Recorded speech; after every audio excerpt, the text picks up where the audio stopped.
అందరికీ నమస్కారం. పోయిన భాగంలో మనం లలితా త్రిశతి నామాలలోని 32వ నామం యొక్క అర్థాన్ని తెలుసుకున్నాం.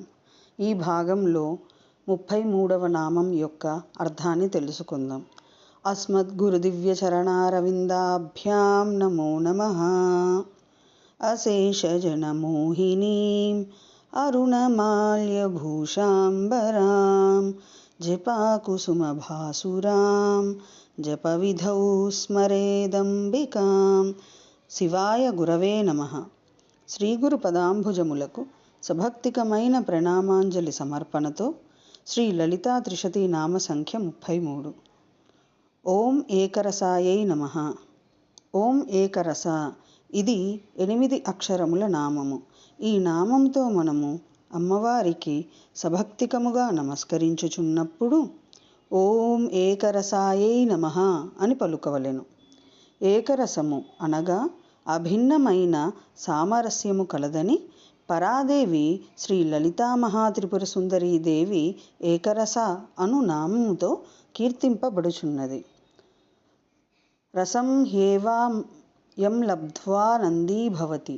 ఈ జీవుడు రసస్వరూపమైన బ్రహ్మానుభవం పొంది ఆనందమయుడగుచున్నాడు అను శృతి వలన పరమేశ్వరి అద్వయానంద స్వరూప ఏకరస అని తెలియుచున్నది.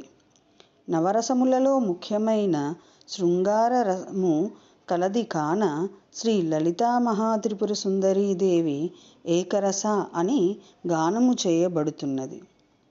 అథవా ఏకైక పరమేశ్వరుని చేత మాయాస్వరూపిణి యందు జూపబడు ప్రేమాతిశయము కలది కాన శ్రీ లలితా మహాత్రిపుర సుందరీదేవి ఏకరస అను నామముతో భజనీయురాలగుచున్నది.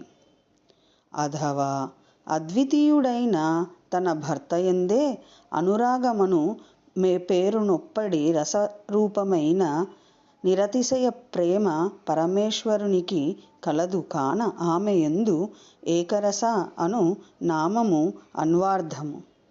అధ్వ సత్వగుణ ప్రధానమైన మాయ ఉపాధిగా కల చైతన్య స్వరూపమగుట వలన షడ్రసములలో నొకటైన ముఖ్యమైన మధుర రసము ప్రియమైన రసముగా కలది కాన శ్రీ లలితా మహాత్రిపుర సుందరీదేవి ఏకరస అని ఖ్యాతిగాంచెను.